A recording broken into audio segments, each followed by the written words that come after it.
아파트나 학교 등에서 일하는 경비원들의 열악한 상황은 하루 이틀 제기된 문제가 아닌데요. 지난달 28일 충주의 한 중학교에서 경비원으로 일하던 50대 박모 씨가 근무 도중 쓰러져 숨지면서 열악한 근무 여건이 다시 도마 위에 올랐습니다. 평소 몸이 약했던 박 씨가 이딴 밤샘 근무를 하다 이날 심근경색으로 숨진 것으로 보고 있다고 경찰은 전했는데요. 박 씨는 한 용역업체에서 파견된 비정규직 학교 경비원으로 지난 3월부터 매일 혼자 숙직을 해왔다고 합니다. 박 씨는 사망 전날인 10월 27일 오후 4시 30분경에 출근해 이튿날 오전 8시까지 무려 15시간 이상 일을 한 뒤 퇴근 후 8시간 쉬고 다시 오후 4시경 출근하는 일을 반복했다는데요. 하지만 이렇게 일하고 받는 월급은 100만 원 안쪽.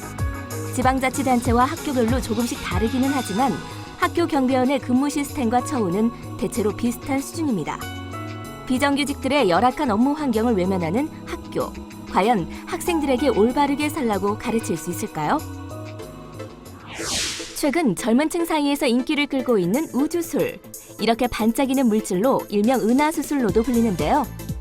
보드카를 섞어 만든 미국산 술이 최근 SNS를 통해 알려지면서 인기를 끌자 국내 술집들에서 비슷한 술을 만들어 판매한 것입니다. 그런데 일부 우주술에 인체에 해로운 식용불가 성분이 사용된 것으로 드러나 충격을 주고 있습니다. 검찰에 붙잡힌 26살 이모 씨 등 2명은 우주술의 반짝이는 효과와 색감을 내기 위해 식품에는 사용이 금지된 아조르빈 등 유해 색소를 사용했다는데요.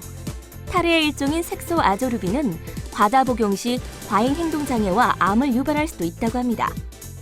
이 씨 등은 자신이 운영하는 주점에서 불법 우주술을 만들어 지난 6월부터 최근까지 전국 주점 11곳에 유통시켜 2,500만 원 상당을 벌어들였는데요. 양조장까지 빌려 대량으로 만들려다 검찰에 적발됐습니다. 인터넷, SNS 등을 통하여 전국에 유통시킴으로써 빠르게 확산시킬 수 있었습니다. 검찰은 불법 우주술을 사들여 판매한 주점 운영자 10명도 재판에 넘겼는데요.